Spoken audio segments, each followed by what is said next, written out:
આજે આપણે માથી લખેલી સુવાર્તા તેના 11મા અધ્યાયના 28મા વચનને પહેલાં વાંચીએ અને આજના સંદેશને આપણે ખૂબ સરસ રીતે સારી રીતે સમજવાનો પ્રયાસ કરીએ. માથી લખેલી સુવાર્તા તેનો 11મા અધ્યાય 28મા વચનમાં ખુદ પ્રભુ ઈસુ તમને ને મને એકદમ અદ્ભુત રીતે આશ્વાસન આપે છે, બાંહેધરી આપે છે, હિંમત આપે છે, પ્રોત્સાહન આપે છે, આમંત્રણ આપે છે. પ્રભુ ઈસુ આપણને આમંત્રણ આપે છે. આજનો જે સંદેશ છે એ આ છે કે જીસસ કોલ્સ અસ, એટલે કે પ્રભુ ઈસુ આપણને બોલાવે છે, પ્રભુ ઈસુ આપણને આમંત્રણ આપે છે. પણ એનો બીજો ભાગ એ સમજવાનો છે આપણે કે આપણને શા માટે બોલાવે છે અને આપણે શું કરવાનું છે. પ્રભુ ઈસુ આપણને બોલાવે છે, સરળ વાત લાગે છે આપણને, પણ આપણી પણ કંઈક ડ્યુટી બને છે, કંઈક ફરજ બને છે. તો પ્રભુ ઈસુ આપણને બોલાવે છે તો આપણી કઈ પ્રતિક્રિયા હોય એ આજના સંદેશમાં આપણે જોઈશું. પરંતુ પહેલાં આપણે માથી લખેલી સુવાર્તા 11મા અધ્યાયના 28મા વચનને હું તમારા માટે વાંચું છું. ધ્યાનથી તમે સાંભળો. ઓ વેતરું કરનારાઓ તથા ભારથી લદાયેલાઓ, તમે સઘળા મારી પાસે આવો ને હું તમને વિસામો આપીશ. વચનના માટે તાળી પાડીએ. પ્રભુને આપણે મહિમા આપીએ. આજનું વચન આપણે બહુ જ સારી રીતે જાણીએ છીએ કે પ્રભુ ઈસુ આ વચન વૈશ્વિક સ્તર પર તમામ માનવ જાતિને એક આહ્વાન આપે છે, એક કોલિંગ કરે છે, એક પ્રોત્સાહન આપે છે, એક આમંત્રણ આપે છે અને બોલાવે છે એમની પાસે. અને આપણે બે મહત્ત્વના શબ્દો પર આપણે હંમેશા ધ્યાન આપીએ છીએ કે વેતરું કરનારાઓ તથા ભારથી લદાયેલાઓ. હું ને તમે આ માનવી જીવન જીવીએ છીએ ત્યારે આપણું એક શારીરિક જીવન છે, આપણું એક માનસિક જીવન છે અને આપણું એક આધ્યાત્મિક જીવન છે. 3 પ્રકારનું આપણું જીવન છે. અને અહીંયા આ 3 પ્રકારના જીવનને માટે વિસામો, શાંતિ, નિરાંત અને આરામને માટે, યા ખુશી અને આનંદને માટે પ્રભુ ઈસુ તમને ને મને, તમામ માનવ જાતિને બોલાવે છે. હાલેલુયા.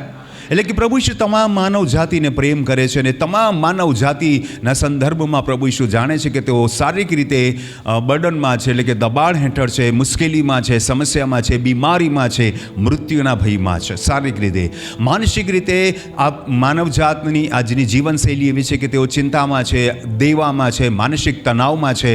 ઘણી બધી એવી બાબતો છે કે આપણે ચહેરો કદાચ આપણો ખુશ હોય અથવા પ્રફુલ્લિત દેખાતો હોય, પણ અંતઃકરણ મન આપણું ક્યાંક તૂટેલું હોય છે, ક્યાંક આપણે અંદરથી કાંઈક ભંગિત હોઈએ છીએ અને આપણે બીજાને કદાચ આપણી વ્યથા નથી કહેતા, અંદર ઘૂંટણમાં મહેસૂસ કરીએ છીએ, અંદર આપણે ઘૂંટણ મહેસૂસ કરીએ છીએ, અંદરથી આપણે જાણે કે સાવ ભાંગી પડેલા હોય છે. અને એ શારીરિક રૂપમાં કદાચ નથી દેખાતું, પણ એ માનસિક દુઃખ છે. અને ઘણી બધી વખત આપણે એ પણ આપણા આત્માનું નિરીક્ષણ કરવાની જરૂર છે કે આપણો આત્મા પણ વાસ્તવમાં જોઈએ તો ઘણો જ નિરાશ છે. કેમ કે આજે દુનિયાભરના લોકો, જે લોકો આધ્યાત્મિક બાબતમાં ધ્યાન રાખે છે, ધ્યાન આપવા માંગે છે, મન પરોવે છે, એ લોકોને એક જ આત્મિક રીતે વિચાર છે કે અમને મોક્ષ મળે, મુક્તિ મળે, ઉદ્ધાર મળે, તારણ મળે, અમે સ્વર્ગમાં જઈ શકીએ. એ પ્રકારની આત્માની ઈચ્છા લઈને લોકો અલગ પ્રકારનો ધર્મો પાળતા હોય છે, અલગ પ્રકારના ક્રિયાકાંડો કરતા હોય છે, અલગ પ્રકારની પદ્ધતિનું જીવન જીવતા હોય છે, અલગ પ્રકારના રિચ્યુઅલ્સ એટલે કે ધાર્મિક ક્રિયાઓ કરતા હોય છે. અને એમનું અંતઃકરણ એવું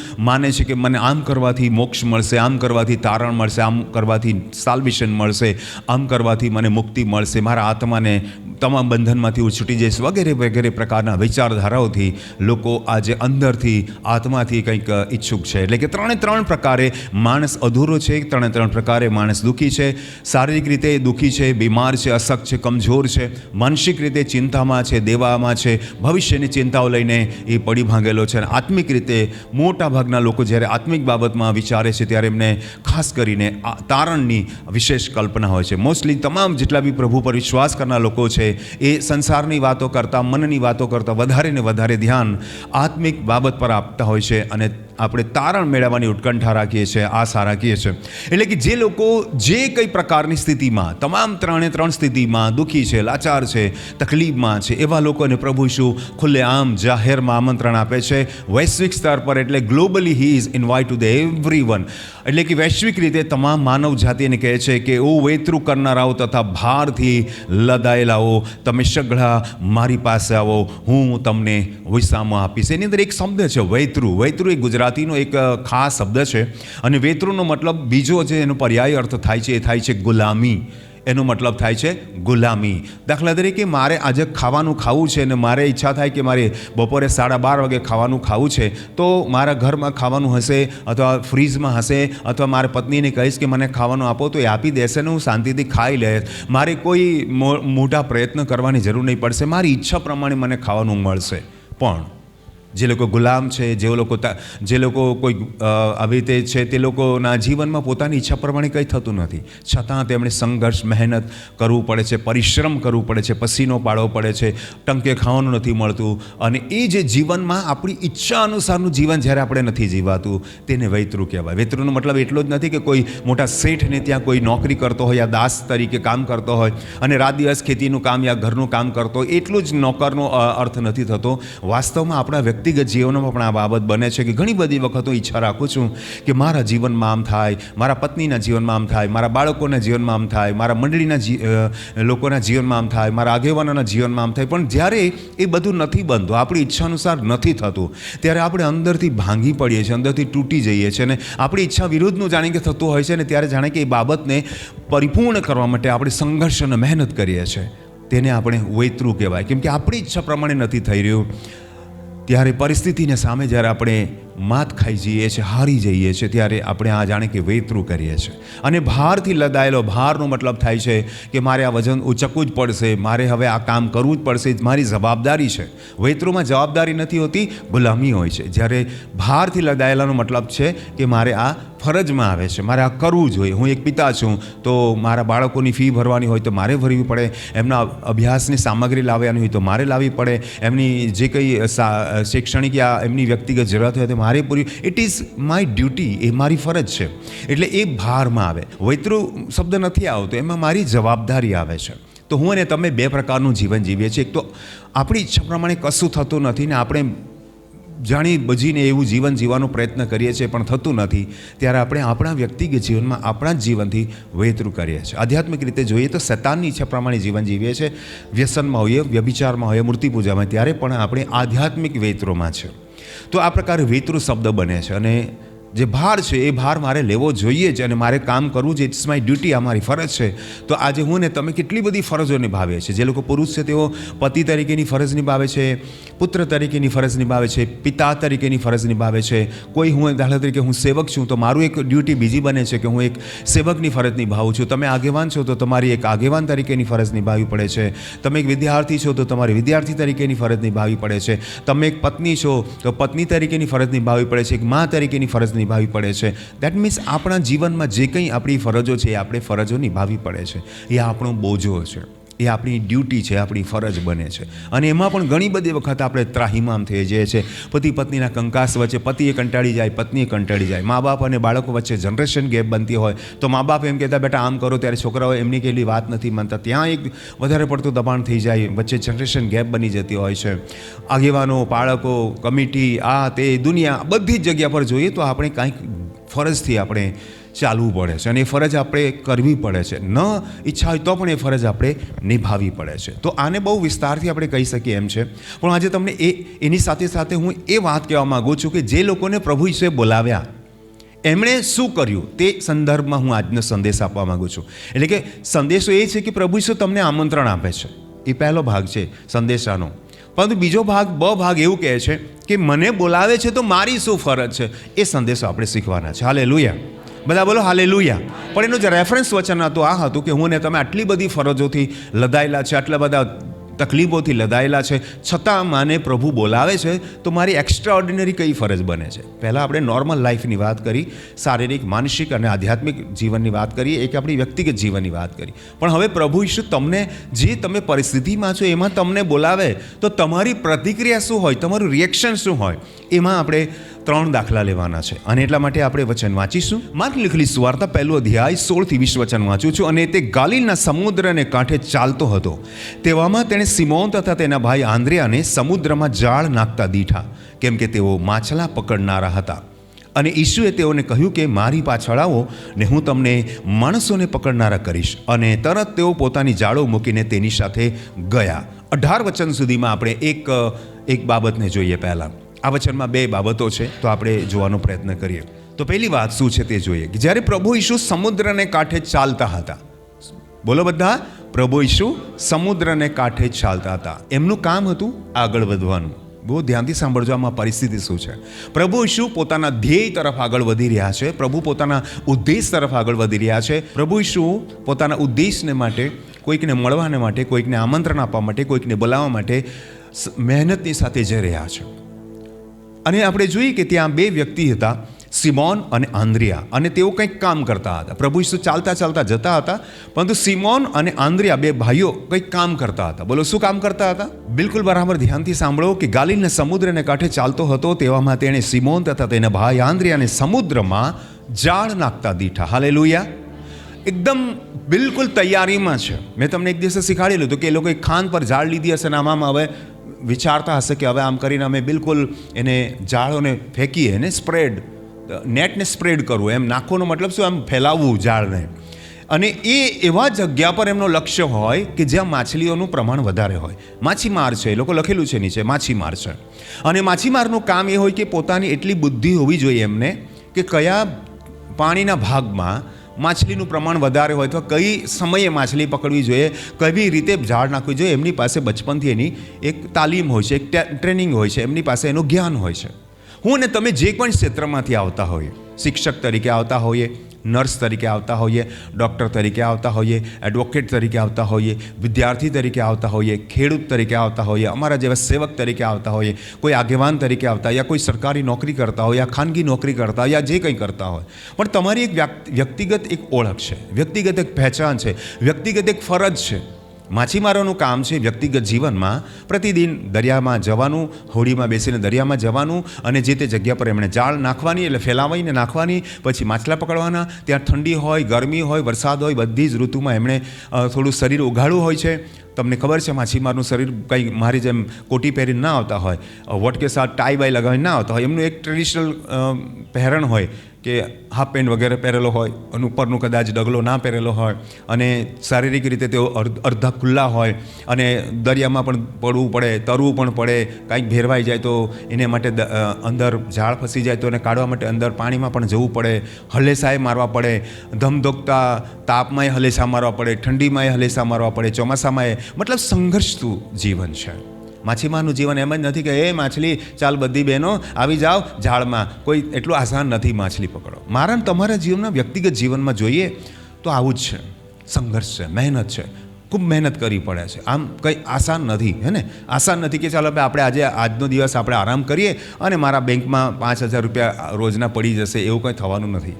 એવી કોઈ પરિકલ્પનામાં આપણે જીવવાનું પણ નથી. આપણે મહેનત કરવી પડશે, સંઘર્ષ કરવો પડશે, અને આપણે જે ફિલ્ડમાં છે, જે ક્ષેત્રમાં છે, આપણે એ ક્ષેત્ર પ્રમાણે આપણી ડ્યુટી, આપણી ફરજ આપણે નિભાવવી પડશે. આ લોકો માછીમાર છે, એમણે કોઈ ટેક્સ કલેક્ટર તરીકે ત્યાં બેસવાની જરૂર નથી. એ લોકો કોઈ યાજક નથી કે મંદિરમાં તે ભાષણ આપવાનું છે. એમનું કામ છે જાળો ને નાખવું છે અને ખેંચવાનું છે, માછલી પકડાઈને એમાંથી લેવાનું છે, અને પાછું કિનારે લાવવાનું છે, અને પછી એ બધું જે કંઈ માછલી હોય ને માર્કેટમાં જઈને વેચવાનું. એ એમનું રોજિંદુ જીવન છે. ઇટ્સ અ ડેઇલી લાઈફ, હે ને? તો એમનું એક વ્યક્તિગત જીવન છે. હું તમને અલગ અલગ પ્રકારના જીવન બતાવીશ. તો વ્યક્તિગત જીવન છે એમનું, આ એમનું કામ છે. એમાં એમની કોઈની કાંઈ સલાહ સૂચનની જરૂર નથી. એમની ફરજ છે, એમનું કામ છે. રોજ માછલી પકડવા જવું એ એમનું કામ છે. હું ને તમે રોજ કંઈક ને કંઈક કામ કરતા હોય. જે લોકો વિદ્યાર્થીઓ હોય એમણે રોજ કોલેજ જવાનું હોય છે, સ્કૂલે જવાનું હોય છે. જે લોકો નોકરી કરતા હોય રોજ સવારે ઉઠીને ઓફિસે જવાનું હોય છે. જે લોકો ખેતી કરતા હોય રોજ સવારે ખેતરના કામ માટે જવાનું હોય છે. જે લોકો ઘરકામ કરે છે બહેનો, તે પોતાનું સવારે ઉઠીને બધા કરતાં વહેલા ઉઠી જવાનું હોય છે, અને સાફ સફાઈ કરવાની હોય છે, પોતું મારવાનું હોય છે, રાંધવાનું હોય છે, ટિફિન બનાવવાનું છે. This is daily life. આ આપણી રોજિંદુ જીવન છે. એમાં કાંઈક હોતું નથી. બસ આપણે સવારથી ઉઠ્યા ને આપણા કામમાં આપણે લાગી જવાનું. આ આપણું વ્યક્તિગત જીવન છે. પણ આ વ્યક્તિગત જીવન જીવતા બે વ્યક્તિની વાત કરું છું. પહેલાં માછીમારની વાત કરું. એ લોકો જાળ નાખતા જ હતા, અને પ્રભુએ એમને જોઈ લીધા કે હવે અત્યારે આ લોકો જાળ નાખવાના. અને એ સમયમાં પ્રભુ ઈશ્વરે એમને કહ્યું, શું કહ્યું? તેઓ સમુદ્રમાં જાળ નાખવા દીધા, કેમ કે તેઓ માછલા પકડનાર હતા, એટલે કે માછીમાર હતા. અને ઈસુએ તેઓને કહ્યું, મારી પાછળ આવો ને હું તમને માણસોને પકડનારા કરીશ. તાળી પાડી આપણે હાલેલુયા.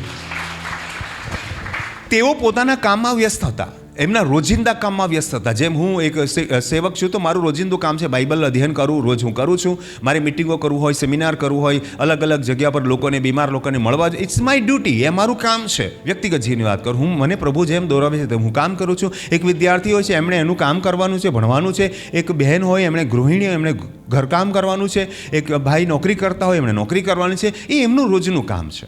પણ એવા સમયમાં કોઈ તમને બોલાવે તો તમે કહેશો ના ભાઈ અત્યારે નહીં, અત્યારે મારે ઓફિસનો સમય છે, અત્યારે મારે શાળાએ જવાનો યા કોલેજે જવાનો સમય છે, અત્યારે મારે ખેતરે જવાનો છે. મતલબ તમારી પાસે બહાનું છે, તમારી પાસે, મારી પાસે બહાનું છે કે આપણે નહીં જઈએ, અત્યારે હું કામમાં છું, અત્યારે હું કામમાં છું.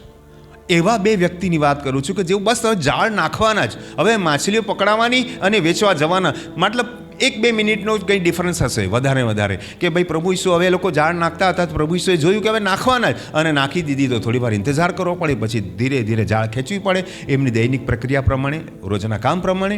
અને હવે એમણે માછલી પકડવાની અને પછી વેચવા જવાનું. બસ આટલું જ. આ છેલ્લી ઘડીએ, લાસ્ટ મુમેન્ટ જેને કહેવાય, છેલ્લી ઘડીએ પ્રભુએ એમને રોક્યા. ઉભા રહો, મારી પાછળ આવો. હાલેલુયા. હું ને તમે રોજના જીવનમાં જીવન જીવીએ છીએ ને જ્યારે પ્રભુ આપણને બોલાવે છે ને ત્યારે આપણે એ વાત પર ધ્યાન નથી આપતા. એટલે મેં તમને કીધું કે સંદેશના 2 ભાગ છે, સાથે સાથે ચાલશે. પ્રભુ ઈસુ તમને આમંત્રણ આપે છે, તમારી પ્રતિક્રિયા શું છે? હંમેશા આપણે એવું જ બોલીએ છીએ કે પ્રભુ તમને બોલાવે છે, પ્રભુ, પણ આપણે આપણા જીવનની વાત આવે ત્યારે એ સંદેશને ટાળી દઈએ છીએ. પ્રભુ બોલાવે એનું કામ છે, મારું કામ નથી, હું કામમાં છું અત્યારે. પણ હું એ સંદેશના 2 સાથે ભાગ લઈને ચાલું છું. પહેલો જમણો હાથ એમ કહે છે પ્રભુ બોલાવે છે, બધા બોલો પ્રભુ બોલાવે છે. અને બીજું કામ છે, બીજો ભાગ શું છે? મારું કામ શું છે, મારી ફરજ શું છે, મારી શું ડ્યુટી છે. હવે આ સંદેશને આપણે પેરેલલી સાથે સાથે લઈને ચાલીએ. પ્રભુ વિશે અમને કહ્યું કે મારી પાછળ આવો, તો બહુ વાંધો નહીં હતો, પણ વાંધો અહીંયા આવ્યો કે મારી પાછળ આવો ને હું તમને માણસ પકડનારા કરીશ. તો અહીંયા વાંધો આવી ગયો. અહીંયા એક બહાનું મળી ગયું. પ્રભુ અમે તો અભણ માછીમાર છે, અમારું આ તો રોજનું કામ છે, માછલી પકડવું અને વેચવા જવું અને મારા પરિવારનું ગુજરાન કરવું. પ્રભુ માણસ પકડીને અમે શું કરવાનું? તો યાજકોનું કામ, એ તો પંડિતોનું કામ, એ તો લેવીઓનું કામ, એ તો ફરોશીઓનું કામ, એ તો મોટા ધાર્મિક લોકોનું કામ. અમારું કામ તો માછલી પકડવાનું. ઇટ્સ વેરી ઇઝી, શું કહેવાય એને, એક્સક્યુઝ હતું. એકદમ સાધારણ બહાનું હતું એમની પાસે. કયું? ના ભાઈ પ્રભુ અમે માછીમાર છે, અમે ક્યાં યાર તારા સાથે માણસો પકડવા આવીએ યા એ બધું લોકોમાં કામ કરે. અમારું કામ તો દરિયા સાથે છે, દરિયો ખેડવાનો અને નાવ ચલાવવાની, ઝાડ નાખવાની, માછલી પકડવાની, અને સવારથી રાત અમે તો આ જ કામ કરીએ છીએ. અને અમારું તો શરીરમાંથી દુર્ગંધ, અમારું તો આ જ રોજિંદી જિંદગી. હું ને તમે આવું જ કરીએ છીએ. આ સંદેશનો અસલી અર્થ એ છે કે આપણે માછીમાર નથી, પણ આપણે એક વ્યક્તિગત જીવન જીવીએ છીએ અને આપણે એવા સમયમાં બહાનું કાઢી દઈએ છીએ. પ્રભુ આમંત્રણ આપે છે, એની ડ્યુટી પૂરી થાય છે, પણ એ આમંત્રણની પ્રતિક્રિયામાં આપણી પાસે બહાના તૈયાર છે. નહીં, આજે નહીં, આજે કામ પર જવું પડશે, આજે નહીં, આજે સ્કૂલે જવું પડશે, આજે નહીં, આજે કોલેજ જવું પડશે, નહીં, આજે નહીં. That means V avoid his calling. આપણે એના આમંત્રણને નકારીએ છીએ, અવગણીએ છીએ. અને આ વ્યક્તિગત જીવનને આજે હલાવવાનો સંદેશો છે. હાલેલુયા. એમની પરિસ્થિતિ એવી હતી, જાળ જ નાખવાના, જસ્ટ નાખવાના જ.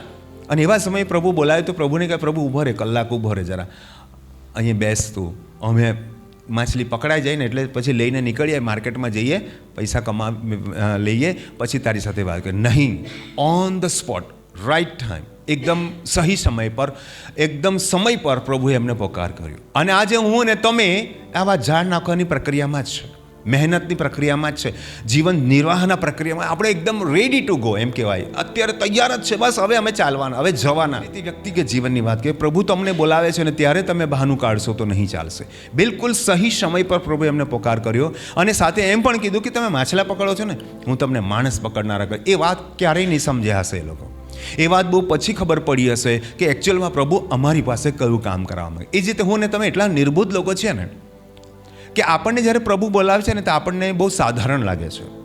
માછલી પકડીએ છીએ એટલે કે આપણે રોજિંદું કામ કરીએ છીએ એટલે આપણને એટલી જ ઇમેજિનેશન છે, એટલી જ આપણી કલ્પનાઓ છે, એટલી જ આપણી સોચ છે.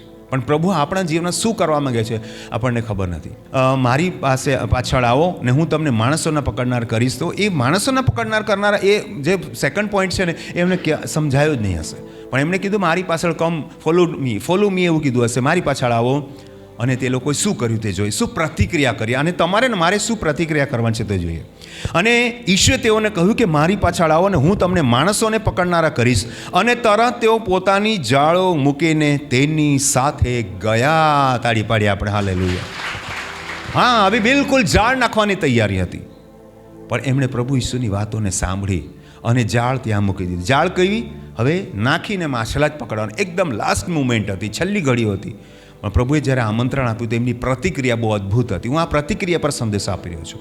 ઈસુ બોલાવે છે તો બહુ સંદેશાઓ તમે સાંભળ્યા હશે, પણ વ્યક્તિની પ્રતિક્રિયા પર હું ત્રણ પ્રકારના ચરિત્ર હું તમને બતાવીશ. પહેલા ચરિત્ર સિમોન અને આંદ્રિયા, બે ભાઈ. અને એમણે શું કર્યું? પોતાની જે જાળો છે ને ત્યાં જ મૂકી દીધી. હોળી કિનારે હોય ત્યાંથી કોઈ ઝાડ નાખે કે થોડેક અંદર હોય ત્યારે ઝાડ નાખે? લોજિકલી મને જવાબ આપો કે એ જે માછીમારો છે એ લોકો કિનારે જમીન પર, દરિયા કિનારે રેતી પર હોડી હોય અને ત્યાંથી ઝાડ નાખતા હોય કે થોડાક અંદર ગયા હોય અને ઊંડાણમાં ગયા હોય અને ત્યાંથી ઝાડ નાખતા હોય? બિલકુલ સ્વાભાવિક વાત છે, લોજિકલી વાત છે કે તેઓ જમીન પર નથી, અત્યારે દરિયામાં છે. મધદરિયે તો નથી, કેમ કે ત્યારે કદાચ ઈસુનો અવાજ ત્યાં સુધી નહીં પહોંચે, પણ થોડા અંતરે તેઓ હતા પાણીમાં, ઊંડા પાણીમાં. અને જેવું ઈસુ એમને જોરથી બૂમ પાડ્યું કે મારી પાછળ આવો, તો એમણે ધ્યાન આપ્યું. અને પછી જ્યારે ઈસુ એમને બોલાવ્યા ને ત્યારે એમણે શું કર્યું છે? જાળો મૂકી દીધું આપણને દેખાય છે, પણ એક હિડન બાબત છે તે જુઓ ધ્યાનથી, કે તેમણે ત્યાંથી પાછા કિનારે આવવું પડ્યું અને હલેસા મારતા ઉતાવળ કરીને તેઓ આવ્યા. હાલેલુયા. તાળી પાડીએ આપણે હાલેલુયા. જ્યારે હલેસા મારતા તેઓ માછલી પકડવાની આશા લઈને ગયા હતા કે હવે અમે આ મારી જાળ ને અમારી આ હોડી ને અમારું આ હલેશું અને તેને લઈને હવે અમે જઈશું અંદર અને માછલી, એ આશા લઈને તેઓ ગયા હતા. હું ને તમે આ જિંદગી જીવીએ છીએ ને આશાવાદી જીવન જીવીએ છીએ કે આપણે આમ કરીશું ને આમ થશે, આમ કરીશું તો આમ થશે, ખેતરમાં આ પાક નાખીશું તો આમ થશે, હું આ સ્ટ્રીમ લઈશ એટલે કે આ પ્રવાહ લઈશ, કોમર્સ, આર્ટ, સાયન્સ, તો હું આ બનીશ. આપણી પાસે પણ એક આયોજન છે. We all have a plan. આપણા બધાની પાસે એક યોજનાઓ છે કે હું આમ કરીશ, આમ કરીશ, આમ કરીશ. તો દેટ મીન્સ શું? કે ભણેલો હોય કે અભણ હોય, પણ એના જીવનમાં પણ યોજના છે. અને મારા ને તમારા બધાના જીવનમાં એક યોજના છે કે હું આમ કરીશ, I will do like this, I will do this, I will do this, હું આ કરીશ, હું આ કરીશ. કેટલી બધી પરિકલ્પનાઓ લઈને આપણે બેઠા છીએ. આપણા બધાની પાસે એક પ્લાનિંગ્સ છે, આયોજન છે કે હું ભવિષ્યમાં આમ કરીશ, તેમ કરીશ, ફલાણું કરીશ. કેટલી બધી પરિયોજનાઓ લઈને આપણે બેઠા છે. There are so many projects, there are so many plannings in our mind. આપણા મનમાં કેટલા બધા પ્રોજેક્ટ્સ અને કેટલી બધી યોજનાઓ છે આપણી પાસે, પણ આખરી યોજના પરમેશ્વરની પૂરી થાય છે. હાલેલુયા. માણસના મનમાં તો ઘણી બધી કલ્પનાઓ હોય છે, પણ જે કંઈ થાય છે તો પરમેશ્વરની ઈચ્છા પ્રમાણે થાય છે. અને એટલે અહીંયા જોઈએ કે એ લોકો તો એ માછલી પકડવાની બિલકુલ લાસ્ટ મોમેન્ટ હતું અને પ્રભુ એમને પોકારીને બોલાવ્યો કે મારી પાછળ આવો અને હું તમને માણસોને પકડનાર કરીશ. તો તેઓ જાળ ત્યાં મૂકીને દીધી. તેઓએ શું કર્યું? કેમ કે કિનારે આવવાનું છે, જાળ, હોડી બધું જ લઈને તેઓ કિનારે આવ્યા, હલેસા મારીને આવ્યા, કિનારે આવ્યા. અને એમની સાથે કોઈ ડિબેટ નહીં કરી કે પ્રભુ હવે અમે અત્યારે માછલી જ પકડવાના હતા અને તે છેલ્લી ઘડી અમને બોલાવી લીધો ને હા ને તે, કોઈ બહાનું નહીં કાઢ્યું. બધું ત્યાં મૂકી દીધું અને તેમની પાછળ ગયા. તાળી પાડી આપણે હાલેલુયા. પ્રભુ એમ કહ્યું હતું ને કે મારી સાથે આવો તો અલગ થઈ જતે, અને પ્રભુ એમ કહ્યું કે મારી પાછળ આવો તે આખી બાબત અલગ છે. Sometime we all are with Jesus. ઘણી બધી વખત આપણે ઈસુની સાથે છે પણ ઈસુની પાછળ નથી. આપણે ઈસુની સાથે હોવું ને ઈસુની પાછળ હોવું અલગ વાત છે. ઈસુની સાથે હોવું મતલબ શું? ઈસુની બરાબરી કરીએ છીએ આપણે, તો એ ઈસુ સાથે હોવું થઈ જાય છે. પણ ઈસુની પાછળ હોવું મતલબ ઈસુ જેમ પગલાં પાડે, જેમ જે દિશામાં જાય એમ જનારા લોકો, આપણે બધા જ વિશ્વાસુ લોકો ઈસુની પાછળ ચાલનારા લોકો છે. તાળી પાડી આપણે હાલેલુયા. અને પાછળ ચાલનારા માટે અંગ્રેજીમાં શબ્દ છે ફોલોવર્સ, ફોલો કરનારા, અને એને ગુજરાતીમાં શિષ્ય કહેવાય છે. પ્રભુ ઈશ્વરે પણ શું બનાવવા કહ્યું? શિષ્ય બનાવો, ફોલોવર, મેક ડિઝાઇપલ્સ, શિષ્ય બનાવો. તો આપણે પ્રભુના શિષ્યો છે. તો પહેલી કન્ડિશન કઈ હતી? જાળો નાખતા હતા અને પ્રભુએ કહ્યું તો તેઓ પાછા કિનારે આવ્યા હશે અને જલ્દી આવ્યા હશે અને પ્રભુને ઉમળકાથી મળ્યા હશે અને પછી પ્રભુની પાછળ તેઓ ગયા અને તરત તેઓ પોતાની જાળો મૂકી દીધી અને ઈશ્વરની સાથે ગયા. હવે બીજું કેરેક્ટર જોઈએ.